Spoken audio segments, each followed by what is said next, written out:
All right, give me just a few minutes to tap in, and then we'll get started.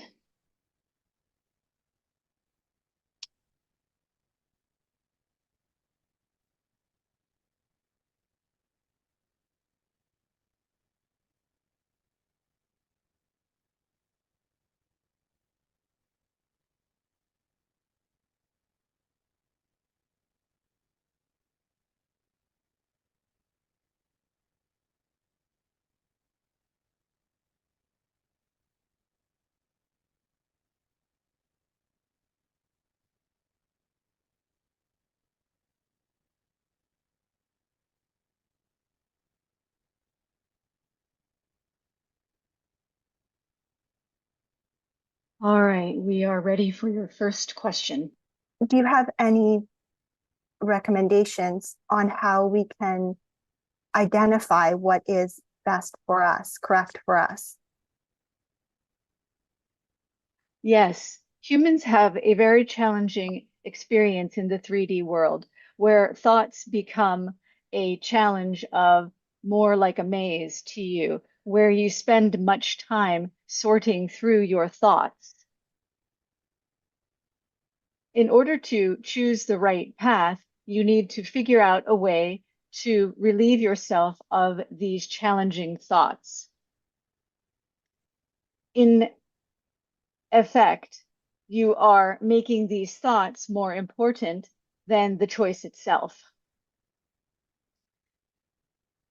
Take moments of your day where you sit quietly, either in a meditation or just sitting in your car or sitting at the dining table or sitting on a chair, taking a moment to yourself and reflect on what it is you actually want.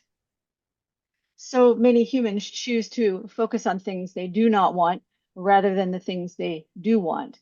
So if you do want something, maybe write it down on a piece of paper so that your eyes can see what it looks like, whether it is a drawing or simply the word, and go from that place to what that image would be for real in your life. Notice how quickly your mind will go to something else, and notice how quickly your mind will try to take your energy away from your experience of simply asking for what it is you truly want. Humans also like to make it very complex. Should I choose this or should I choose that? And then they spend many hours thinking about that one thing or the other without imagining that maybe it's something entirely different. Do not use this process as a way to make it more challenging for yourself to choose what is correct in your life. As small humans, meaning your children, you teach them the same patterns that you have in your own heads, and therefore they grow up to be just like you. If you are an adult, look to the adults who raised you, look to the adults who are your leadership, look to the adults with whom you work, and look to the adults around you. Those you surround yourself with will have the same patterns as you do. If you wish for changes in your life in the ways you choose things in your life, that means you may need to choose another environment in which to be so that it will support this new way of thinking and being. It is not pertinent for you to stop thinking your thoughts. It's simply important to know that these thoughts are not necessarily true for you or for others. As soon as you begin to understand that your thoughts are maybe not always true, then you will begin to seek answers that are true. Know that thoughts now may be different than thoughts in the future, and that the thoughts you believe to be true today could be not true tomorrow. So, what is the question you might ask yourself? How do I know what to do and when to do it? The answer is you don't need to know. And the more you can stay in the place of not needing to know, the more the answers of what you want will be easy to find. Next question, please. Thank you for that answer. The next question is, can you tell us something about our sleep time? Why do we need about a third of the day life for it? And is it true that we, our soul or mind, go back to our origin in that time?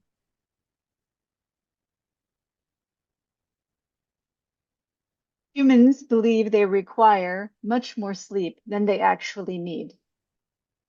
The amount of sleep is not only determined by your psychological state and how well your psychology is adapting to your world, it is also about how much you take care of your physical body.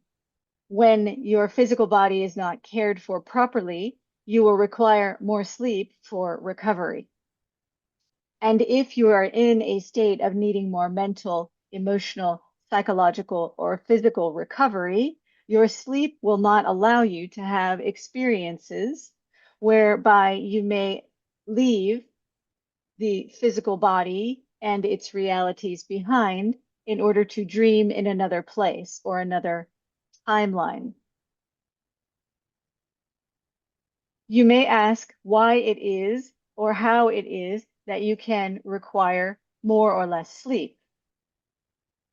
In fact, you can actually recover and rest while your eyes are open.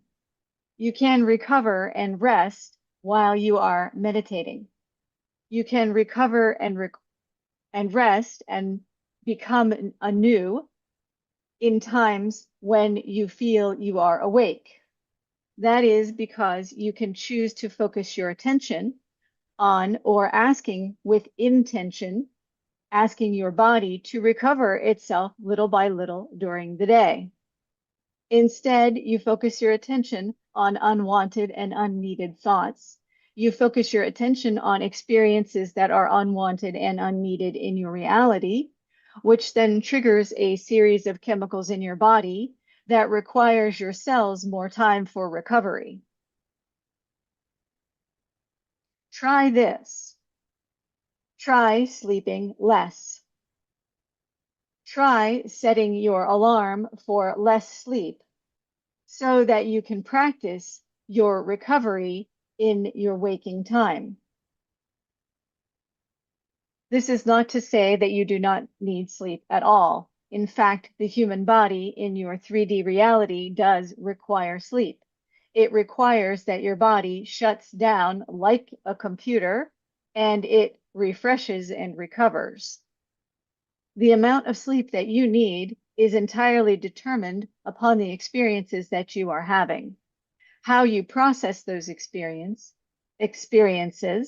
and how you feed your physical body. Many of you do not get enough water. Many of you do not get enough sunlight. Many of you do not breathe properly. And many of you do not know how to take time for yourselves where you rest, relax, and recover. This rest, relax, and recovery may take only a few moments of your time.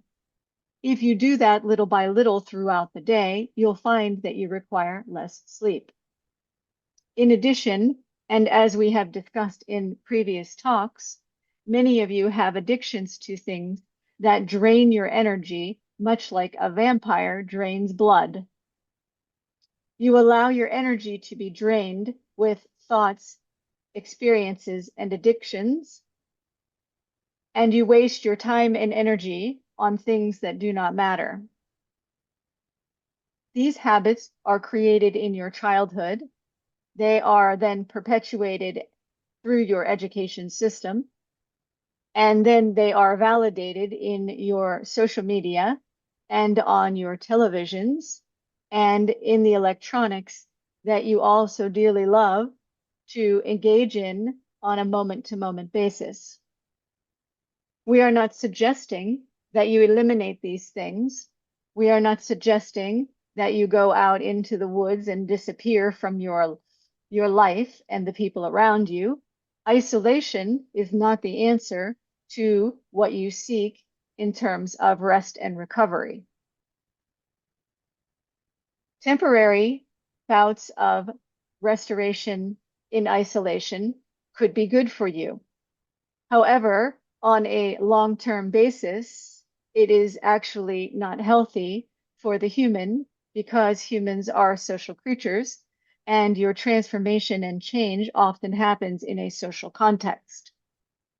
Instead, it is important for each of you to learn to balance your lives. How much social media do you need? How much television time do you need? How much isolation time do you need? How much sleep do you need? If there is tension in your body or discomfort of any kind, including pain or suffering or emotional strife or depression, which is such an epidemic in the human race right now, it is important for you to know that that is a sign. Your body, your physical body, and your mind, your emotions are trying to tell you something. It is telling you that you are out of balance. It is telling you it is time for a slight tweak. Some of you also like to be extreme about how you change your lives.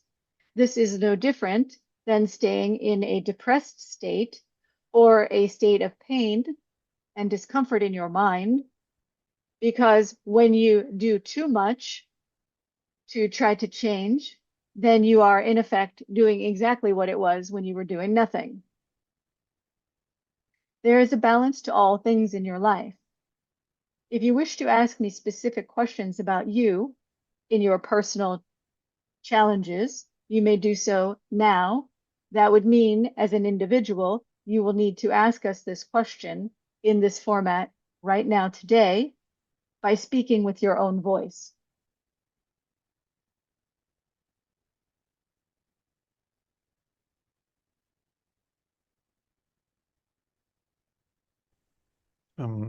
Can I ask? Yes, please. You spoke a lot about depression and how you see things in human beings. So I'm just curious, do you see like the energetic body of a human being and depression, addictions as a very clear sign in our bodies and in your way of seeing? This is a very good question. Yes, for those who can see the energy that surrounds the human body, it is very evident to see the specific pattern for depression. Each illness, each discomfort has its own pattern of energy flow around the physical human body, and each person has their own energy signature, which means that depression in your energy field will look different for you than it may look for others. That does not mean that depression as a whole does not have its own energy signature. It certainly does. And from a 5D perspective, it is very easy to see, and this is how we know so many of your kind suffer from depression, because that energy signature is very similar from human to human. If you are seeking reprieve or healing from depression, the answer is to seek balance in your body in a different kind of way. Be aware of how the foods you eat affect your body and affect your mind. Be aware of how your relationships with others affect your body and affect your mind. When you are first beginning to heal, your body will require a delicate balance that you will need to be aware of. This does not mean you spend much time with thoughts on it. Simply move through your day, leaning toward and bringing in experiences that bring more light and joy to your heart. And in that, also step away from things that bring darkness, pain, and suffering to your heart. These decisions may feel challenging in the first 5 or 6 days, maybe 7 days that you practice it. Following that, it will get easier because you will tell yourself in the moment when you wake up in the morning, I wish to choose things that bring more light and joy into my heart today. In that way, you are setting the intention for your mind and your body to seek out those things, and you will naturally gravitate away from things that bring pain and suffering to your heart.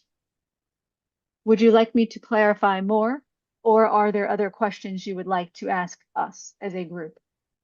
There are, sorry, other, if I can, yeah, I want to clarify. So you're almost saying if you go about the first few days sensing everything that you do, everything that you think, does it bring you joy? Does it bring you excitement? Or does it do the opposite? Does it rob your energy? And then use that as a guide of what to do during these few days until you find a new routine that actually energizes you instead of one that actually drains you and keeps you stuck in the emotions of guilt and these things. Yes, that is excellent. You should teach this to other humans. Thank you so much. I have We a have question. we Oh, have one more thing for the person who asked that question.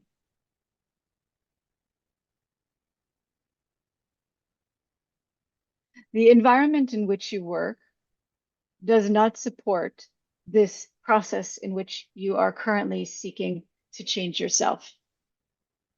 Do not seek the answers in that environment of your work. And know that it would require a great change for those around you at your work in order for any changes to exist in you. In other words, the place where you work currently and the career path that you are on currently is not a good match for what you are seeking in your heart. It is time for you to begin to look elsewhere for a different vocation, something that brings more joy to your heart. You find this job boring and mundane, and you also know that it is comfortable in that. In addition, the vocation that you currently have is dampening your spirit to the point of making you fall asleep to the love in your heart. It is also a challenge for you because this career and vocation prevents you from connecting to the people in your life, your family more specifically, because it is sucking the energy out of you in a way that is so unconscious that it prevents love. Take some time to look for new work. Take some time to look for new entrepreneurial ventures because working for another company is not necessarily the answer for you. There is a great purpose you have in working for yourself. However, it will take an act of courage. That means you will need to step forward in your future without knowing what it looks like or how it will pan out. When you make this leap from the comfortable career concepts that you live by, which means a separation from the men who have taught you this is the way to go, you will then find you are relying more on feminine principles, which is the antithesis of your family culture. These feminine principles are something that only you can define. However, it will feel lighter as you begin to step forward into that reality, that new entrepreneurial venture, and it will become a new career in which you will employ many people. Next question, please. thank you. I have a question based on what we were just talking about, depression, and something that you mentioned last week or last time we spoke. You mentioned that sometimes we can be addicted to or getting something out of our addiction to something like depression. I think you mentioned the person last week was getting like pleasure out of the depression that they were experiencing. So I'm wondering, do you have any recommendations for us to identify if we're actually somehow getting something out of a lower vibration emotion that we don't actually want to be in, but somehow we're actually choosing to stay in that because of something else that we're getting from it? Yes, we believe your question is that you are asking, how do we know the difference between pleasure in terms of the joy in our hearts and expanding in love in our hearts, and pleasure that actually brings us pain? there is sometimes a fine distinction in individual humans because you have fooled yourself for so many years in so many experiences to believe that what you consider to be pleasure is actually suffering. So, how do you know the difference? The difference will be in the heart. So, when your heart becomes more open as you practice leaning into what is actually love and pleasure instead of pleasure and pain joined together, you will find that there is a sensation in your body that feels more open than the other. So, in other words, if this pleasure gives you a rush of chemicals to your brain, that is almost a state of being manic or overly happy, and you feel that sensation resonate from the brain through the appendages, perhaps through your torso, which may increase feelings of hunger and feelings of desire to move the body forward, to run, to express outwardly, that is likely more focused on what has become an addiction for you in the pleasure combined with pain. In order to know when a situation or an experience is right in terms of opening the heart, in terms of allowing the love from the heart and connection, or excitement, as you may call it, and it is the right choice or the correct choice for you, that will be a feeling where the heart will expand within and you will feel a sense of immediate calm.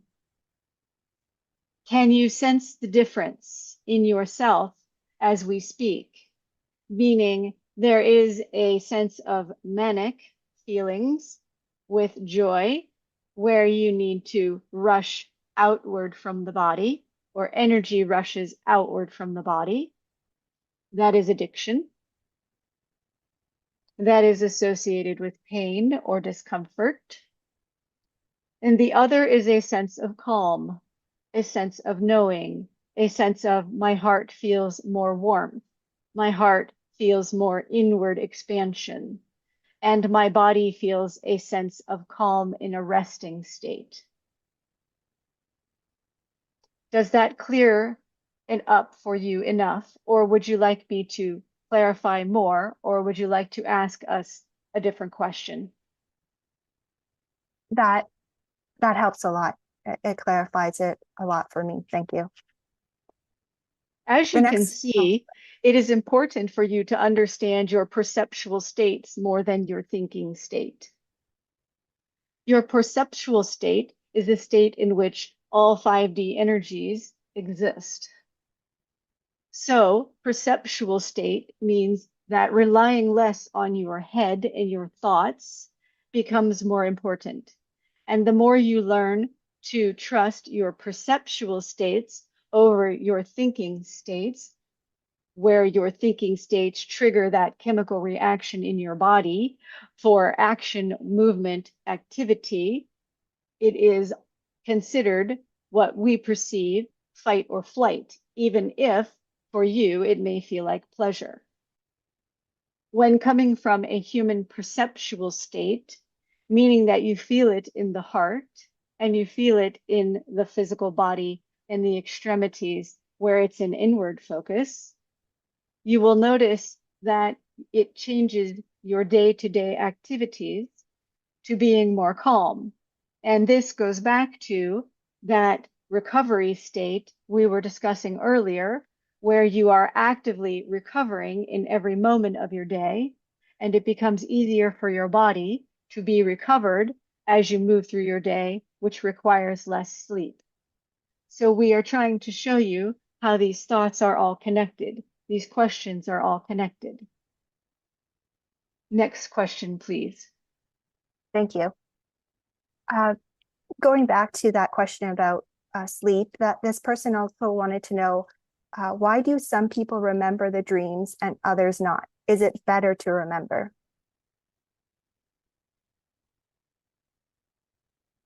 This relates back to recovery and how deeply the body must go in sleep in order to recover. This means that if there is much physical recovery required or much emotional pain that requires deep recovery in your sleep, you will not remember your dreams simply because that energy is being used for physical, emotional, psychological recovery. Dream state can be very useful to the human because sometimes it provides answers for you for what to do in your waking state. We do not feel it is better or worse to remember your dreams in your sleep state. However, you may find that they are useful for you. It is also possible for some humans, and this is all humans, only some can access this right now, to be awake during your dream state, which allows you to have experiences in perhaps another dimension or another timeline, which could be very interesting and fun for you. It also can help to change your waking state in the 3D world. Your dreams are something that many in the universe find to be almost like a novelty or very fun, because you separate out your dream state in your sleep from the waking dream that you experience all day. It is not necessary for many in the universe who are not living a human experience or a 3D experience to have these separate times where the dream state is more like what you would call a movie. Many do not experience that, yet many of us find it fascinating. Next question, please. Thank you. Is there still a place called Atlantis? If so, are there any species living there, and which creatures do live there? There are many aqueous species in your waters. What you call Atlantis has two meanings. There is one that is an aqueous species that lives under the water, and yes, many still live there. And there is also the concept you have of Atlantis in your mythical world.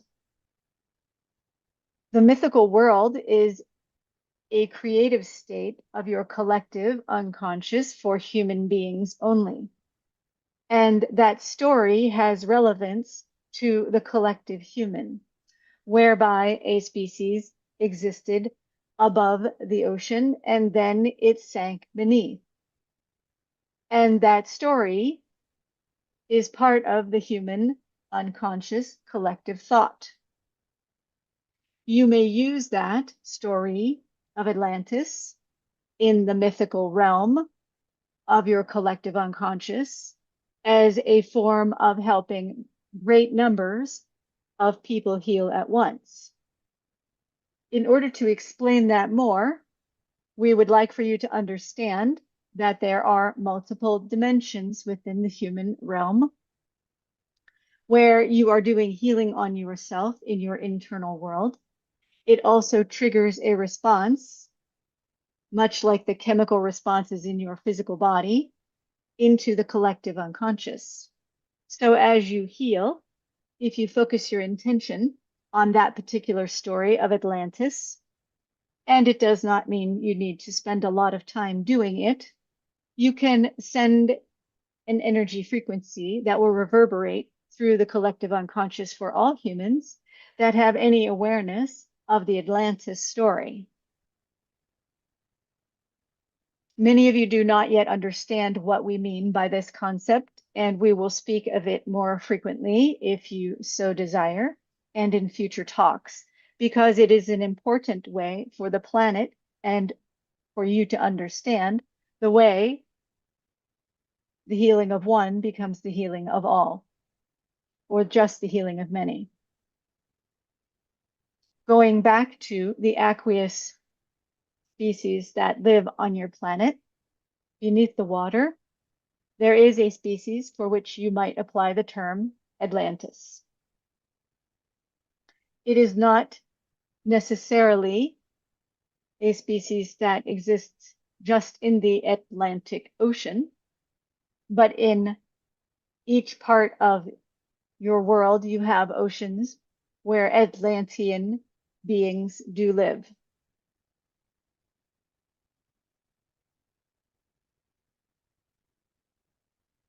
The next question, please. Thank you. Are there other 3D planets in the universe? If so, who lives there? Did they choose to live there? And could we humans live there as well? There are many 3D worlds in the universe. As you can see on your planet, there is much diversity here. In fact, there is much diversity in each of those planets as well. Do they look like you? Some of them. Do they look different? Most of them. And are they having similar 3D experiences as you are? Yes, in fact, they are. The things that you see on your planet are simply mirrored on other planets. Some of their experiences would look exactly the same, as if you had taken a photograph of your planet and recreated it in a 3D experience elsewhere in the universe. But there are also 3D realms that have different purposes and different experiences than yours, and their planets look vastly different from yours.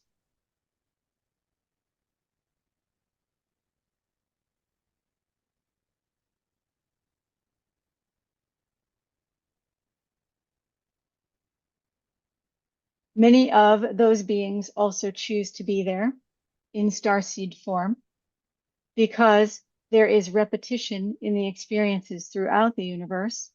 So what you are experiencing here may be repeated in a very similar form or a completely different form in another universe, on another planet, in another star system.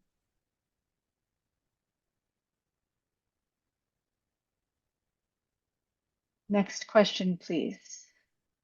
Thank you. Next question, it's a couple questions kind of all clustered together. So it's, where are you Please from? ask one at a time. Okay, so the first question is, where are you from? You would identify us as having a source in Arcturus, thereby making us Arcturian.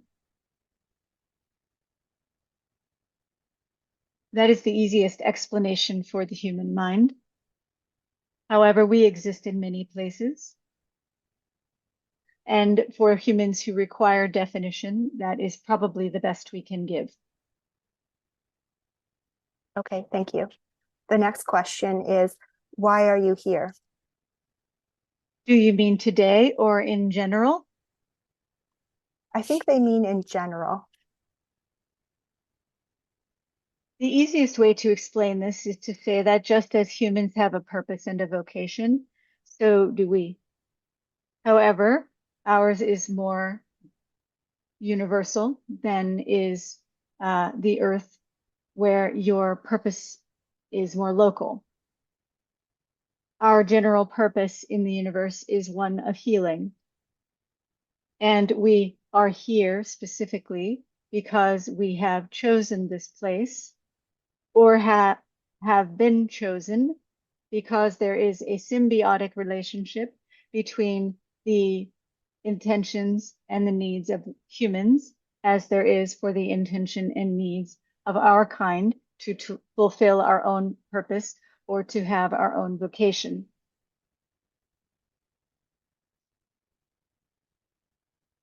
Thank you. The next question is, who are you becoming? There are multiple dimensions in the universe. And as we exist, some of us of our kind, I should say, some of us exist in the fifth dimension, where our vocation is to help those in the third dimension or other dimensions. We also have connections to higher dimensions as well. And Where we are going is no different than the experience that you are having. Where we are going is through the dimensions. However, we do not exist necessarily in time, and we do not have the same gravity. So therefore, our experience is that we can move from one dimension to another. However, many of us elect to stay in a specific dimension for our vocation and our specific purpose.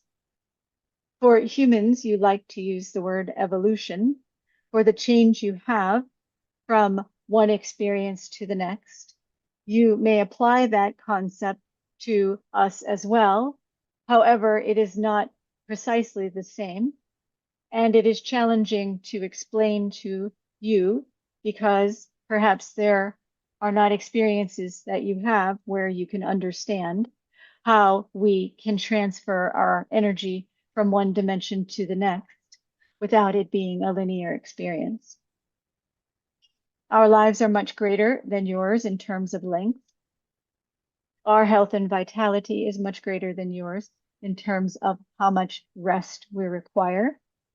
We are constantly regenerating, and our lives in terms of human linear time might be equivalent to 1,000 to 10,000 years. However, because we do not exist in linear time, those numbers are almost meaningless to us. Because we travel between dimensions, it means that we are not on, as you can imagine, a linear path, but we exist in all energy at all times. We just choose to take form, pulling our energy together for what may look like a body to you. In specific dimensions, we look differently. So when we are in your 3D realm and you are able to see us, it is because we are concentrating our energy, which appears to you as light. And that is why you see us as glowing light. The reason we appear to be blue is that your perceptual state is through the part of your body that is associated with perhaps what you consider the color blue. So when you are looking for us, you may see us as a collection of light that will take on what looks almost to be a human form, perhaps slightly different from what you are accustomed to seeing. When we are in other dimensions, we may take on different forms based on what is the perceptual state of the beings in that dimension at that place, and what you might call time.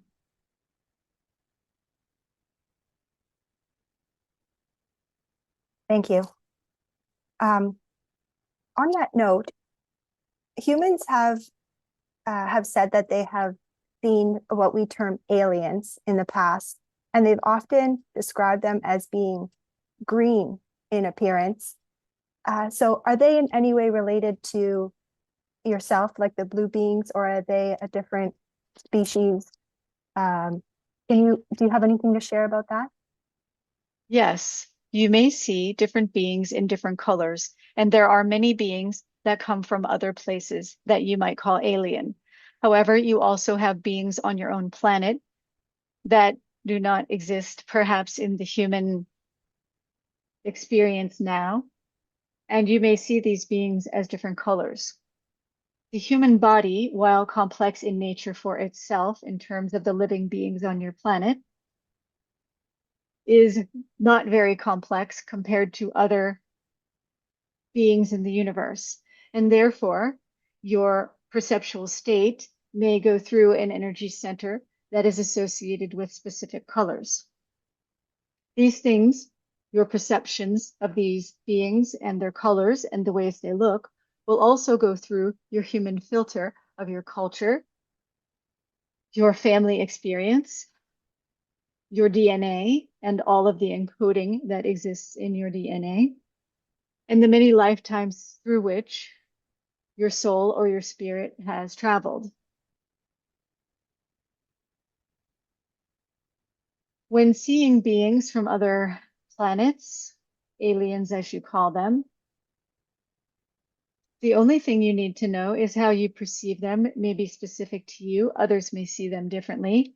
And there is also that collective unconscious we mentioned earlier, whereby a majority of you will see these beings in a very similar way. Know that it is not important how they appear to you. It is how you respond and react to their appearance. The calming experience that we discussed earlier, and our energy is becoming thinner, so perhaps this will be the last question. The experience that you have in your heart, whereby you draw in the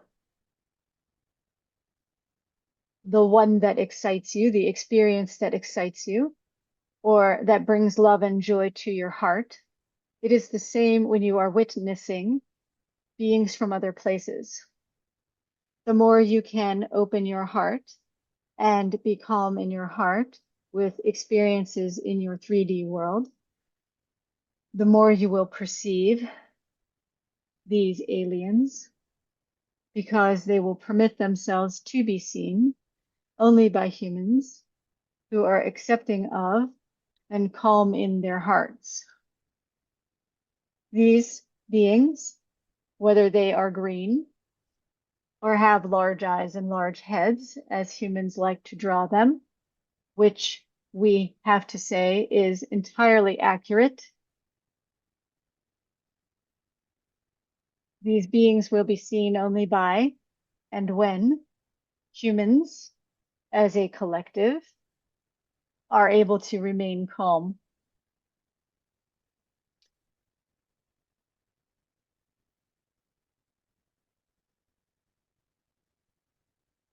Thank you. Did you want to end there? There is some clarification that you need about this specific question. Please ask that, and then we will be finished for the day. So it is a question related to aliens.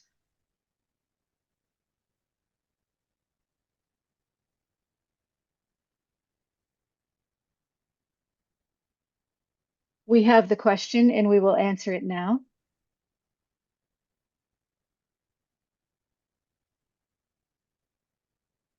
When you have categories, such as the term alien, all beings who are considered alien, because your definition as a human is that an alien is outside or separate from yourself, so long as you continue to perceive aliens as being different from yourself, whether they are human aliens, there is no mistake that you use this in your language, and aliens that come from another planet. There is no difference, because there is separation in the individual human, and that also reverberates into the collective of humankind. That separation needs to perhaps go away within the individual first, and then toward the collective, before your perceptual state will alter and your human body will evolve rather rapidly, as we can see in your future. The concept and term alien needs to no longer exist in the form that it has currently. That means if there is some part of you that feels separate from other races, other religions, other people from other places, that experience needs to cease to exist within you so that it can cease to exist in all of humankind. This concept you have as humans of alien, by definition, is separation.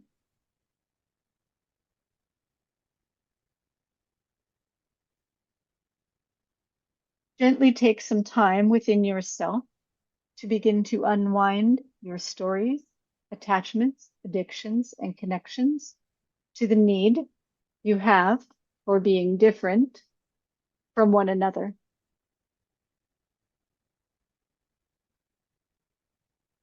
There is a great sadness in your people, all people on your planet, just from this one thing, separation from one another. Your story of evolution, and indeed all of your world religions, state that you all come from one. Why is it then that you have the erroneous belief that your physical appearance or your individual beliefs make you separate from one another? If you come from one, you are all the same.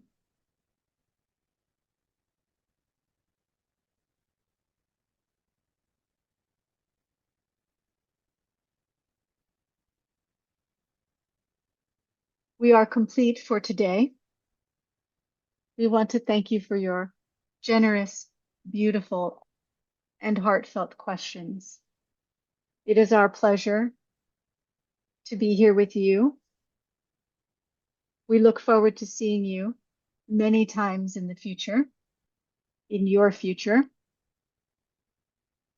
And we hope that you will continue to open your heart in this space and connect with one another so that you can feel that we are already connected to each of you.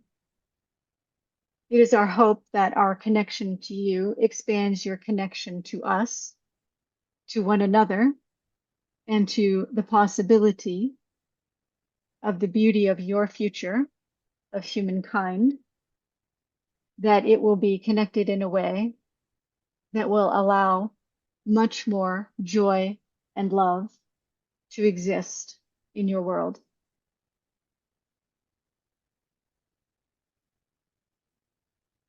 Thank you.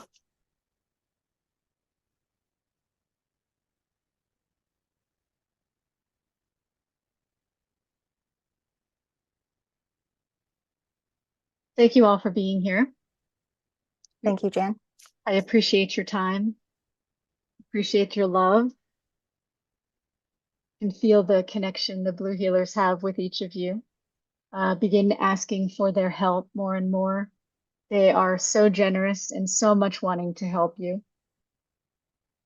And they're saying that you are just as easily a conduit as I am for their love and their sharing. And in any given space,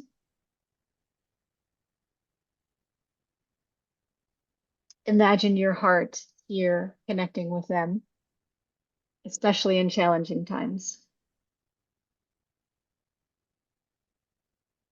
Thank you. Thank you. I'll see you on Thursday for meditation. For those of you in the US, it'll be on Thanksgiving Day. What a great way to express gratitude to the whole world is on this great holiday.